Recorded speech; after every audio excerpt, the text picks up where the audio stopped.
Falando em ladrão, a Polícia Federal prendeu 4 pessoas, incluindo um policial federal, em uma operação contra desvios do quê?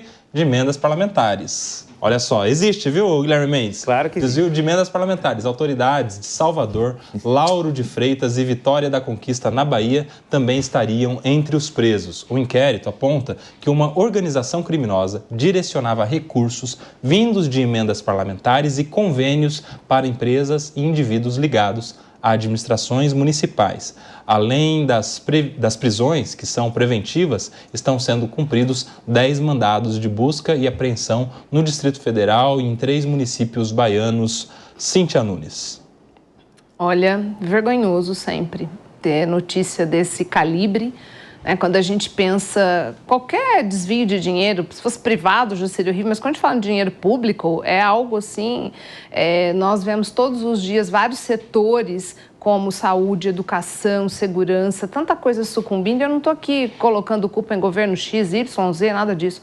Mas que a gente sabe que a máquina acaba sendo sucateada ou muitas vezes por má gestão, outras vezes por falta de recurso, mas quando você vê o recurso sendo desviado, e sabe lá Deus para qual finalidade, para que tipo de coisa, e quando a gente vê o crime de colarinho branco, quando a gente vê o crime de improbidade, que a meu ver deveria ser apenado muito mais severamente do que o coitado que eventualmente furta alguma coisa em outro contexto, Não estou aqui querendo moralizar o pequeno criminoso, nada disso, mas assim, é tão mais severo quando isso acontece das mãos de quem devia gerir, colocar esse dinheiro em escolas, colocar esse dinheiro em saúde, pagamento de funcionários, muitas vezes, que não recebem também.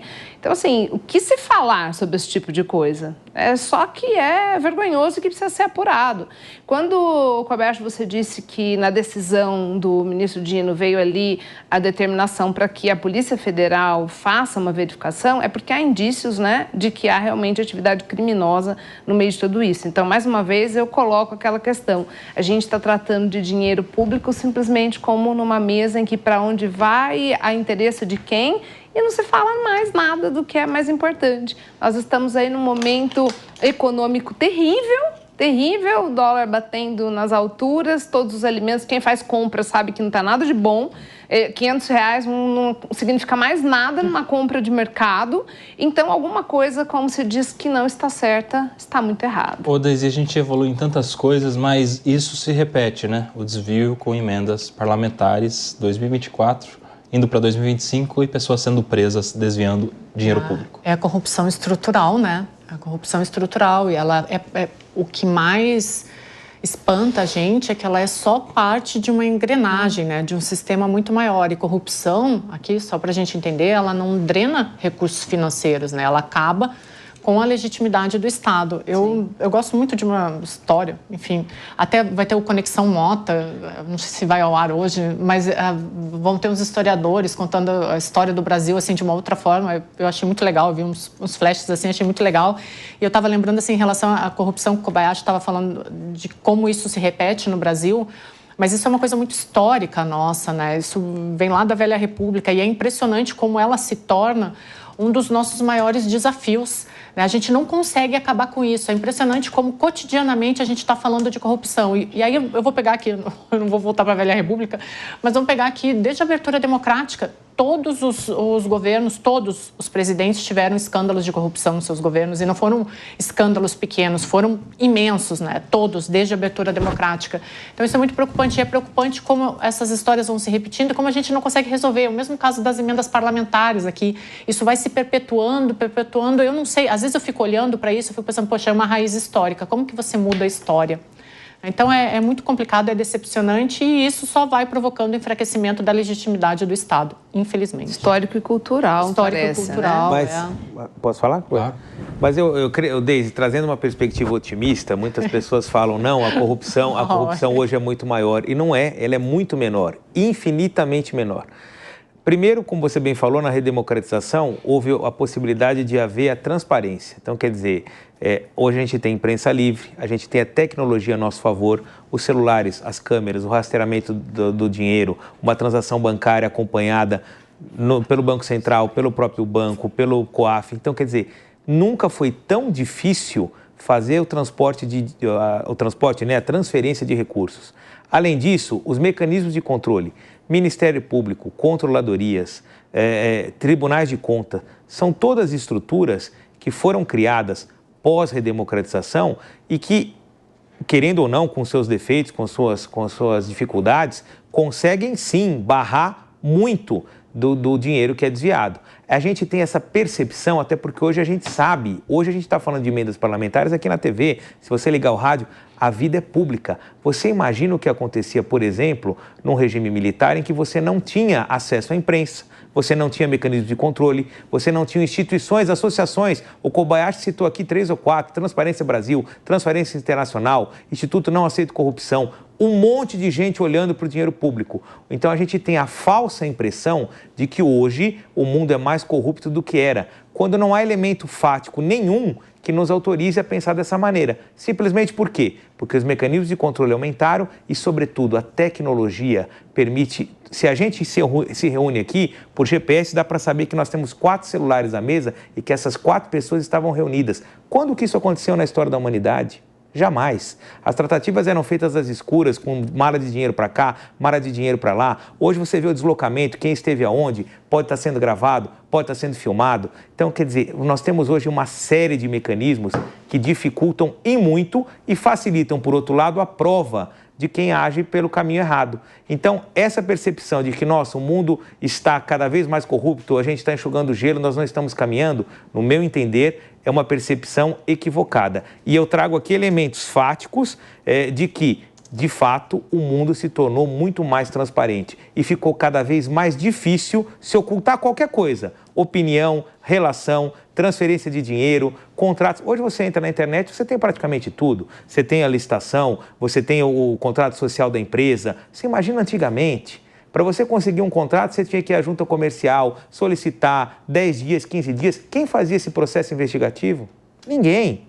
Hoje, qualquer um desses institutos entra lá, consegue o contrato social, consegue a ligação do CNPJ, entra na rede social, vê a foto de não sei quem viajando, vê a amizade íntima, vê o trajeto do avião, vê de quem pertence aquele celular. Quer dizer, hoje ficou muito mais difícil. Se alguém... Hoje a gente sabe mais, é se só alguém isso. fizer corrupção, vai ser pego. Não, pelo contrário. Vai ser preso, não, pelo vai contrário. ser punido. Ele potencialmente... Hoje não tem mais corrupção. Não é isso, não é isso que eu estou falando. Tem muito, agora tem muito menos do que havia antes. Isso não é uma questão brasileira, isso é uma questão global. Tem menos do que havia antes, então você está falando de uma linha, é isso? É uma linha de evolução tecnológica, isso foge... Veja essas transações bancárias. Pergunta nos bancos, hoje existem mais golpes ou menos golpes bancários? Tem mais mecanismos, né? Exatamente, esse é o ponto. Hoje existem mais mecanismos, tanto para o golpe quanto para a persecução do golpe. Então, a gente acha, nossa, tem o golpe do Pix, tem o golpe do telefone falso. Concordo, a tecnologia permite novas possibilidades de golpes. Mas, por outro lado, tem o rastreamento, coisa que antigamente não existia. Se a pessoa tomava lá o golpe do bilhete premiado, ou do cheque sem fundo, do cheque clonado, do dinheiro falso, isso ficava para as calendas. A gente tem que ser um pouco otimista, que a tecnologia tem nos ajudado muito. É verdade. Hoje você tem softwares que mostram as relações das pessoas. As relações, se uma vez você fez uma transferência para um determinado CPF, aquilo está registrado. Se você tem empresas abertas com um grupo econômico, isso fica patente. Foi o software que foi usado agora para mostrar na delação do CID como é que estavam ali as mensagens, as relações. Hoje a tecnologia nos permite coisas incríveis. Só que tem um detalhe, né? A gente está falando, hoje está muito melhor do que antes. Hoje as pessoas têm mecanismos para identificar a corrupção. Mas a notícia do começo deste ano que estamos terminando é de que o Brasil havia perdido, no início de 2024, 10 posições no ranking da percepção de corrupção, ficando em 104 no mundo. 104º no ranking de percepção da corrupção e caindo, perdendo 10 posições, ficando abaixo da média global, ficando abaixo da média dos países desenvolvidos da OCDE, ficando abaixo da média regional das Américas. Tem mais percepção de corrupção nos países vizinhos aqui, irmãos, do que no Brasil. Ou seja, essa pesquisa, que é global e repercutida internacionalmente, mostra que no Brasil a gente está mal em percepção de corrupção, Kriegner. Exato. Mas eu concordo com o Guilherme na questão, né, dessa série histórica. Acho que por isso que o governo hoje tem tido tanta dificuldade em replicar os feitos das outras gestões, né, dos outros mandatos, das outras vezes que esteve no poder. Talvez por isso, porque está mais difícil de exercer, de adotar a corrupção como modus operandi aí. Acho que essa tem sido a dificuldade que o governo federal tem encontrado. Mas a percepção de corrupção, de fato, no Brasil, ela é muito elevada, porque as pessoas veem a questão da impunidade. Eu acho que uma questão aí é justamente a questão da impunidade. Talvez não é tanto no número de casos, no número de processos ou coisas nesse sentido, mas é essa sensação constante e justificada que todo brasileiro tem da questão da impunidade.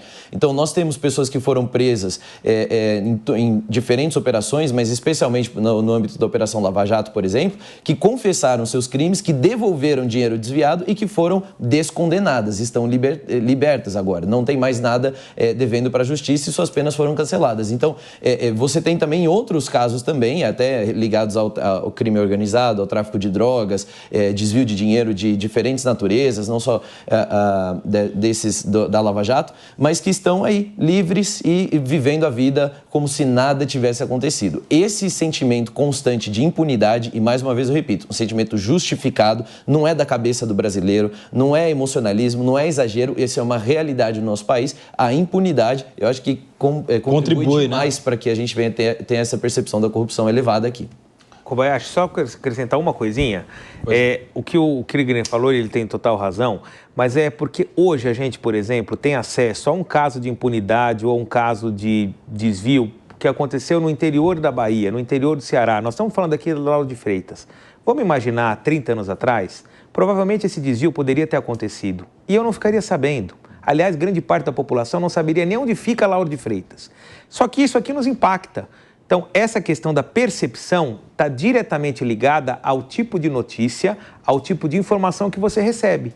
Há 30 anos, provavelmente poderia ter havido desvio na Prefeitura de Lauro de Freitas e outras.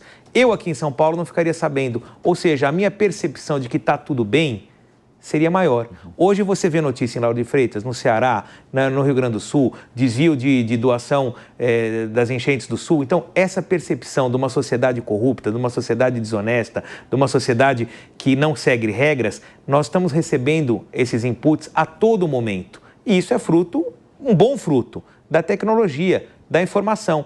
Isso, sem dúvida, impacta o nosso sentir. Então, é natural que essa percepção aumente, não pelo fato do fato ter aumentado, mas pelo fato do conhecimento do fato ter aumentado. Volto a dizer, há 30 anos atrás, nós não saberíamos esses desvios na Bahia. Hoje eles estão aqui ditos em rede nacional. Quem está no Oiapoque ou no Chuí está sabendo que em Lauro de Freitas o vice-prefeito foi preso porque fez alguma coisa errada. Como é que isso entra na minha alma? Como é que isso entra na minha percepção? Olha, mais um prefeito, mais um caso de corrupção. Isso é natural e é bom, faz parte do amadurecimento social. O que não quer dizer que realmente esteja de fato pior.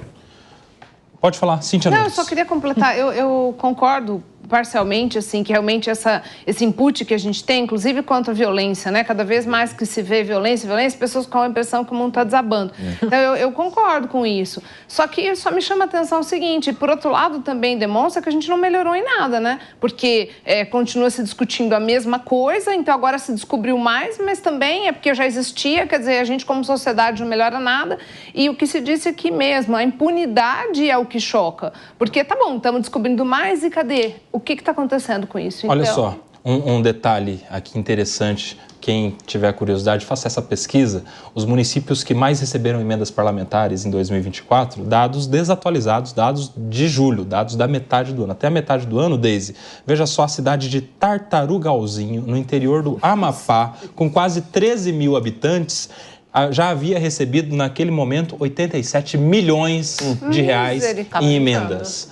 Você pega cidades aqui no interior de São Paulo, que é o estado mais desenvolvido, que arrecada mais, cidades de 20, 30 mil habitantes, 87 milhões é o orçamento anual. Lá, eles ganharam só de emendas parlamentares. Mas, Kobayashi, e aí a gente pega... Se a gente seguir na lista, Guilherme Mendes, assim, é impressionante. Você está falando do interior da Bahia, olha o interior do Amapá. Pracuúba, Cutias do Amapá também são ali líderes do ranking na sequência, segundo e terceiro, 24, 27 milhões. Ou seja, tem também uma predileção dos nossos parlamentares de mandarem esses valores para esses lugares que, com toda a tecnologia do mundo, com toda a globalização e conectividade, ainda estão mais distantes, principalmente dos olhos desses órgãos de investigação. Não tenha dúvida. É coincidência, será? Não, é intencional. Mas veja o lado bom disso. Nós estamos aqui... Vamos ver o lado bom disso. Sempre tem um lado bom. Tem um lado ótimo. O lado bom O lado bom é que lá deve ser o lado bom é o meu. O lado bom... Deixa eu falar aqui, Guilherme. O lado bom é que essa cidade deve ser o paraíso. Eu quero mudar para Tartarugalzinho. Um abraço para toda a audiência. Me esperem, vão me mudar, porque assim, a saúde deve ser 100%. É a Dubai brasileira. Não deve faltar Não, é para proteção das tartarugas. Não deve faltar segurança, não deve faltar educação. As crianças lá já são bilíngues desde o começo, porque assim, é muito dinheiro. Deve ser esse o lado bom, Guilherme. Não. O lado bom é que nós estamos aqui, por exemplo, você está na internet, conseguiu ter essa informação que há anos atrás era impossível. Tá bom. Sabe o que vai acontecer? Olhos de lupa sobre as despesas de... Como é o nome da cidade? Tartarugalzinho. Você tem dúvida que agora, depois do Kobayashi ter falado isso em rede nacional, o prefeito lá deve estar com medo enorme de gastar, porque sabe que o Tribunal de Contas já gastou. Tá morrendo de medo. Já foi. Não vai nem fazer a ceia amanhã. Vai ficar preocupado. aqui, ó. Vai ficar preocupado. Até porque já vai ser outro daqui, né? Pois é.